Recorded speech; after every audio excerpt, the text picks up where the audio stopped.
আমার শাশুড়ি মাদেরকে বলবো, বউদের উপর অত্যাচার করবেন না। ছেলেরে প্রশ্ন করে, তোর কাছে তোর বউ বড় না আমি বড়?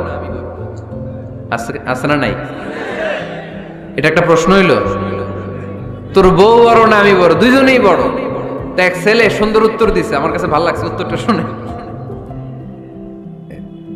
এক মা প্রশ্ন করছে, তোর এতদিন আমি লালন পালন করে বড় করলাম, জীবন যৌবন তোর জন্য শেষ করলাম, আজকে বউ পাইয়া বউ তোর আপন হয়ে গেল। এবার ছেলে উত্তর দিছে, মা, আমার মুখ থেকে মা ডাক শোনার জন্য তুমি কি কষ্টটাই না করছো জীবনে। 10 মাস আমারে পেটে ধারণ করলা, খাইতে পারো নাই, বমি করছো, খালি ওষুধ খাইছো, তোমার পেট কেটে আমারে বের করা হয়েছে, 2 বছর আমারে দুধ খাওয়াইছো, পেশাব পায়খানা পরিষ্কার করেছো। বয়স যখন 3-4 তখন তোমার আমি মা ডাকছি, এই মা ডাকটা শোনার জন্য তুমি এত কষ্ট করছো। আর আরেকবারের মাইয়া এই ঘরে আইসাই তোমার মা ডাকা শুরু করছে। যেই মেয়েটা তোমারে মা ডাকে সে আমার আপন হবে না কেন মা? ঠিক কিনা? এই মা ডাক শোনার জন্য তুমি এত কষ্ট করলা, আমার লালন পালন করলা, 10 মাস পেটে ধরলা, পেশাব পায়খানা পরিষ্কার করলা, এরপরে মা ডাক শুনতে পারছো।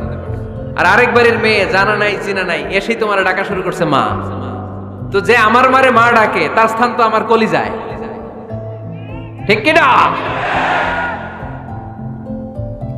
শাশুড়ি আম্মারা যারা আছেন, প্লিজ বৌমাদেরকে কষ্ট দিয়েন না। অনেক শাশুড়ি আছে পান থেকে চুন খসলে রেগে যায়, পদে পদে স্ত্রীর ভুল ধরে, বউয়ের ভুল ধরে, আছে না নাই? এটা করবেন না। সে তো নতুন, আপনার অনেক এক্সপিরিয়েন্স হতে তার সময় লাগবে, তাকে সময় দিন, তাকে ভালোবাসুন, ঠিক কিনা? না বুঝে সামান্যতে বৌমারে বদদোয়া দেয়, এরকম আছে না নাই?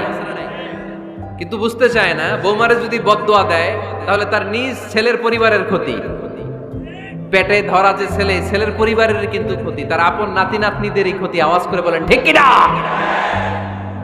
বৌমাকে বদদোয়া দিয়েন না। বৌমাকে নিজের মেয়ের মতো দেখবেন। সমাধান আমি দিচ্ছি, কেমন দেখতে হবে?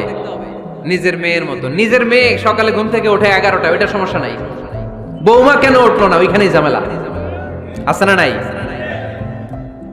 মেহেরবানি করে আপনার বৌমাকে আপনার নিজের মেয়ের মতো দেখেন। নিজের মেয়েরে যেমনি আদর করেন তাকেও অমনি আদর করেন। আপনার বৌমারে যদি আপনি কষ্ট দেন, মনে রাখবেন আপনার নিজের মেয়েটাও আরেকবারের বউ হয়ে কয়েকদিন পরে যাবে। আপনি যা যা করবেন আপনার মেয়েকেও তারা ওই রকম কষ্ট দিয়ে বাড়িতে ফিরিয়ে দিবে। চিল্লায় বলেন ঠিক কিনা?